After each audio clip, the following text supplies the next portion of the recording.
Hello everyone, my name is Harsh and a very warm welcome to all of you in this Android app development course. And in this video हम हमारी application के लिए जो bottom alert dialogue है इसे design करने वाले हैं एंड इन फ्यूचर वीडियोस हम इसके साथ वर्क करेंगे विच मीन्स इसमें अलग अलग फंक्शनैलिटीज़ भी ऐड करेंगे.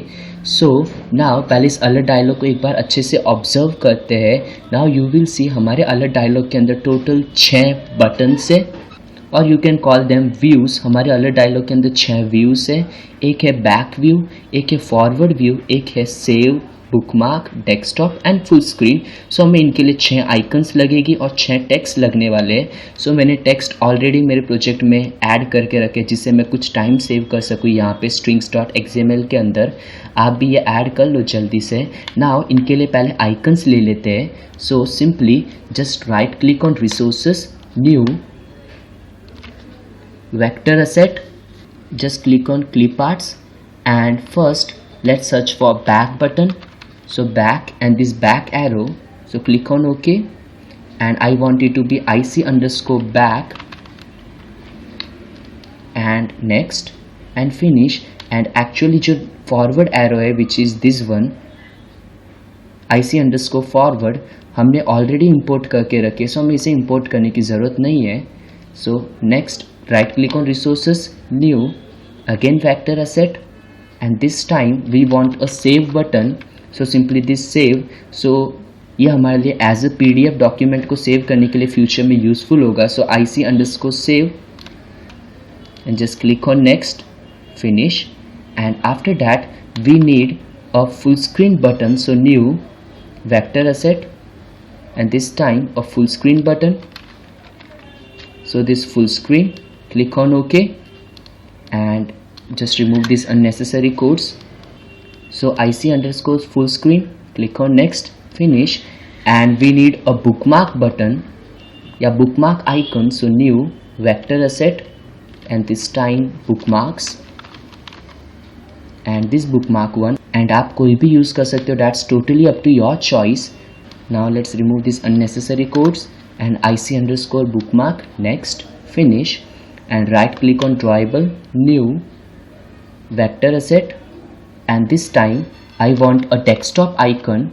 So desktop, yeah, let's say laptop and I think ये वाला अच्छा दिख रहा है. So this one, click on OK and IC_desktop, click on next and finish. Now हमें एक layout create करना पड़ेगा. So simply right click on layouts, new, layout resource file and इसका जो रूट एलिमेंट है मैं कंस्ट्रेंट लेआउट यूज़ नहीं कर रहा क्योंकि मुझे फ्यूचर में कोई एनिमेशंस ऐड नहीं करनी. मैं लीनियर लेआउट का यूज़ करने वाला हूँ एंड आफ्टर डैट इसका जो फाइल का नेम होगा, लेट्स से मैं इसे मोर फीचर्स रख रहा हूँ, आप कोई भी नेम यूज़ कर सकते हो and okay. And after that मैं स्प्लिट टैग में जा रहा हूँ एंड मैं इसे कोलैप्स कर देता हूँ. ये लीनियर लेआउट के अंदर 2 और लीनियर लेआउट्स हो गए जिनमें मैं 3 आइकन्स को शो करने वाला हूँ. मेरा सिंपल सा इतना लॉजिक है एंड इस लीनियर लेआउट की ओरिएंटेशन वर्टिकल होगी जो ये बाय डिफ़ॉल्ट यहाँ पे सेटेड है विच मीन्स इसमें items top and after that उसके बिलो एंड आफ्टर डैट उसके बिलो ऐड होगी और इसके अंदर 2 लीनियर लेआउट्स होने वाले. सो पहले मैं एक ऐड कर लेता हूँ फिर मैं उसे कॉपी कर लूँगा. सो लीनियर लेआउट एंड उसकी जो विड्थ होगी वो होगी मैच पेरेंट एंड हाइट जो होगी वो होगी रैप कंटेंट एंड इसकी हाइट जो है मैं मैच पेरेंट से रैप कंटेंट करने वाला हूँ एंड आफ्टर डैट मैं इसे यहाँ पे कोलैप्स नहीं करने वाला. And inside this linear layout, first of all ये लीनियर लेआउट की ओरिएंटेशन होगी horizontal and inside this linear layout मैं मटेरियल बटन्स का यूज़ करने वाला हूँ. So material buttons, so this one, just click on it and after that इसकी जो विड्थ होगी वो होगी 0 dp. Now you might wonder why 0 dp. Actually हम लोग लेआउट वेट्स का यहाँ पे यूज़ करने वाले हैं. इसकी जो हाइट होगी वो होगी match parent and after that ये कुछ हाइट कवर कर रहा है बट इसकी विड्थ अब तक कुछ भी डिफाइन नहीं है. मैंने इसे 0 dp सेट करके रखा है. अब मैं यहाँ पे लेआउट वेट भी ऐड करने वाला हूँ एंड मैं इसे 1 सेट कर दूंगा which means cover all the available space and after that मैं इसे एक आइकन प्रोवाइड करने वाला हूँ एंड इसकी आइकन होगी back. So IC_back and after that में से एक टेक्स्ट प्रोवाइड करने वाला हूँ और वो होगा back text, so simply back. And after that मैं चाहता हूँ ये आइकन इसके ऊपर शो होनी चाहिए, सो फॉर दैट पर्पज मैं इसे थोड़ा सा पहले जूम कर लेता हूँ। सो ये आइकन इसके ऊपर होनी चाहिए, so icon gravity and I want it to be top, so ये टेक्स्ट के ऊपर आ जाएगी। एंड इसका जो बैकग्राउंड है मैं ऐसा नहीं चाहता, ओके मैं ट्रांसपेरेंट चाहता हूँ, so background. And another thing मैं चाहता हूँ जब बैकग्राउंड क्लिक हो एट दैट टाइम यूज़र को कुछ सिलेक्शन जैसा फील भी होना चाहिए, सो इसके लिए मैं ATTR सिलेक्टेबल आइटम बैकग्राउंड का यूज़ कर रहा हूँ। एंड यू विल सी इसका बैकग्राउंड ट्रांसपेरेंट हो चुका है। नाउ यू विल सी यहाँ पे आइकन ही दिखाई नहीं दे रही है, so we can provide a icon tint to that icon, so tint, so icon tint और I want it to be black.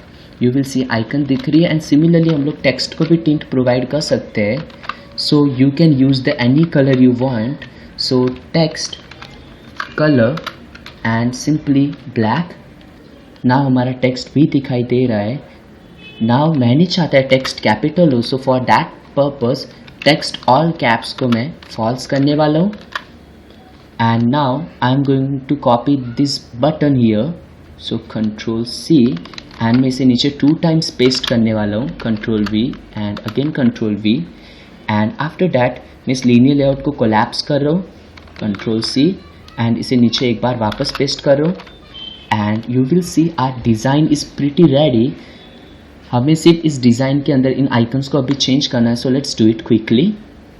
So this second one and this time I want it to be forward and this too forward and collapse it। and now third one and this time I want it to be save and save।